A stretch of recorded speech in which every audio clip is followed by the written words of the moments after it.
வணக்கம் தலைமையிலே. இன்றைக்கு ஏப்ரல் மாதம் 22ஆம் தேதி புதன்கிழமை.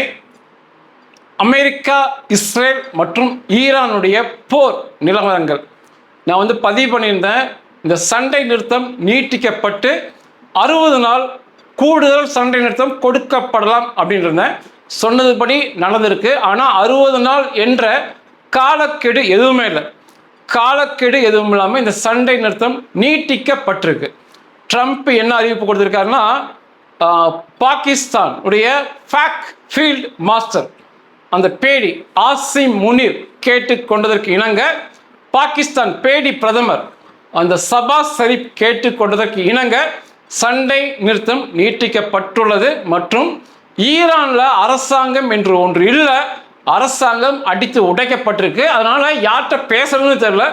அதனால காலவரையின்றி சண்டை நிறுத்தம் நீட்டிக்கப்பட்டிருக்கு. அவர்கள் ஒரு நல்ல கோரிக்கையுடன் வருவார்கள் என்று எதிர்பார்க்கிறேன் அப்படின்னு ட்ரம்ப் சொல்லி முடிச்சிருக்காரு. கூடுதலாக கப்பற்படை முற்றுகை தொடரும், நேவல் பிளாக்கெட் இருந்துகிட்டு தான் இருக்குன்னு சொல்லி ட்ரம்ப் பேசி முடிச்சிருக்காரு. இதற்கு பதிலாக ஈரானுடைய சபாநாயகர் மத வெறியன் முகமது பக்கீர் காலிபாப் அவன் என்ன சொல்லியிருக்கான் அப்படின்னா, a ploy to buy time for a surprise attack அப்படின்னு சொல்லியிருக்கான். சர்ப்ரைஸ் ஸ்ட்ரைக் அப்படின்னு இருக்கான். அவன் சொன்னதான் மிக சரி. அவன் என்ன சொல்றான்னா, இது மீண்டும் திடீரென்று தாக்குதல் நடத்துவதற்கான அதற்கான நேரத்தை பெறுவதற்கான சூழ்ச்சி அப்படின்னு இருக்கான். அவன் சொல்றதான் சரி. திடீரென்று நிச்சயமாக தாக்குதல் நடத்தப்படும். பாகிஸ்தானில் நேற்று எந்தவித பேச்சுவார்த்தை நேற்றும் இன்றும் நடக்கல. ஈரான் யாருமே வரல.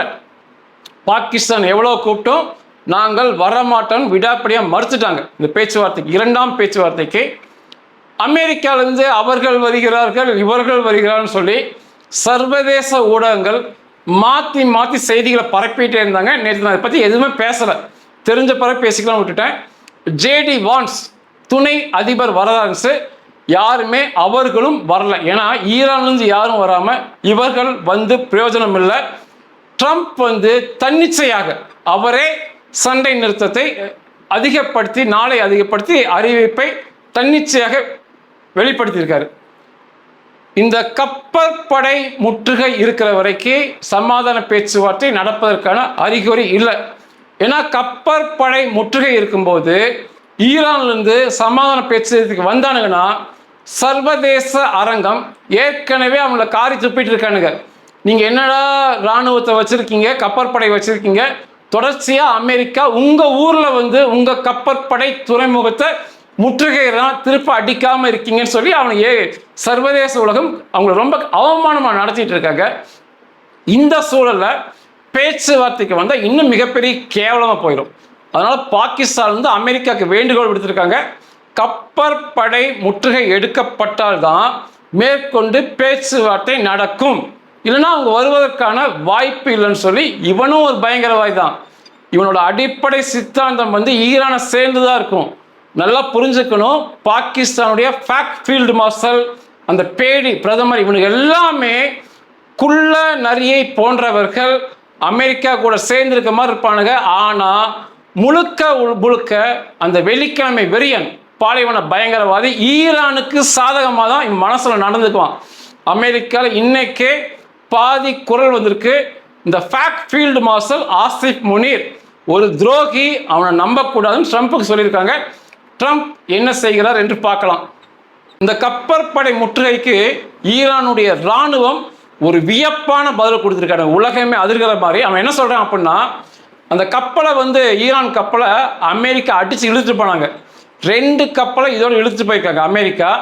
அவனுக்கு என்ன சொல்கிறாங்கன்னா, உள்ளுக்குள்ள ஈரானிய ஆட்கள் வேலை செய்கிறார்கள், அவர்களுக்கு குடும்பம் ஈரானில் இருக்கு, நாங்கள் போய் சண்டை போட்டால் மிகப்பெரிய சண்டையாகும், புனித போர்லாம் பண்ணிடுவோம், உள்ளுக்குள்ள இருக்க ஆட்களுக்கு உயிருக்கு பாதிப்பு வரும், அப்போ இங்கே இருக்க குடும்பம் பாதிக்கப்படும், அதனால தான் அடிக்கலை, இல்லைன்னா நான் எவனையும் பார்க்காம போய் அடிப்பேன், நான் மாவீரன், பொதுமக்கள் பாதிக்கப்படாமல் இருக்கணும் தான் நான் பெசாமல் இருக்கேன்னு சொல்லி ஒரு கையாலாகாத பேடியை போல ஒரு கோழையை போல ஒரு விளக்கம் கொடுத்துருக்கான். 2 நாளில் 88 கொன்னானுங்க. இவனுங்க வக்கற்ற நிலையில இந்த பதிலை கொடுத்துருக்காங்க. நிச்சயமாக இன்னும் சர்வதேச அரங்கில் தொடர்ச்சியாக ஈரான் அவமானப்பட்டு கொண்டே இருக்க வேண்டும்.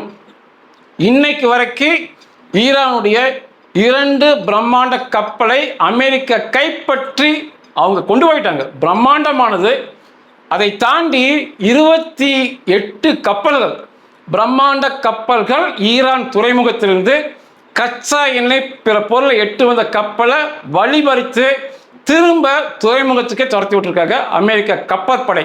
28 கப்பலை. மேற்கொண்டு என்ன நடக்கும் அப்படின்னா அதுக்கு அந்த ஈரான் சபாநாயகரே அவன் அழகா விளக்கம் கொடுத்துருக்கான். அவன் சொன்னதுதான் நடக்கும். இது ஒரு நேரத்தை பெறுவதற்கான சூழ்ச்சி. அமெரிக்கா செய்யும் சூழ்ச்சி, ஏதோ ஒரு சூழ்ச்சி. நேரத்தை பெற்றுக்கொண்டு திடீரென்று தாக்குதல் நடத்துவார்கள். சர்ப்ரைஸ் அட்டாக், சர்ப்ரைஸ் ஸ்ட்ரைக்னு சொல்லியிருக்கான்.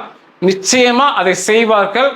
அமெரிக்கா செய்யாட்டியுமே இஸ்ரேல் நிச்சயமாக அதை செய்வார்கள். இஸ்ரேல் மக்கள் இந்த லெபனானையும் ஈரானையும் விடாதே கடைசி வரைக்கும் பார்க்கலாம் என்று தான் சொல்லிட்டு இருக்காங்க. நான் நேற்றே பதிவு பண்ணேன். அமெரிக்காவுடைய கப்பற்படையின் 3 ஸ்ட்ரைக் குரூப் அங்கே வந்தது. இப்போ 1 மட்டும் தான் அங்கே இருக்கு. 2 திருப்பி அனுப்பிட்டுருந்தாங்க. அந்த 2ஐயும் திரும்ப வா அப்படின்ட்டு இருக்காங்க. அவை வந்து கொண்டு இருக்கு. அந்த 3ல் 2வது சீக்கிரம் வந்துடும். இன்னொன்று தாண்டி வரும். அதெல்லாம் அந்த இடத்தில் சேர வேண்டும்.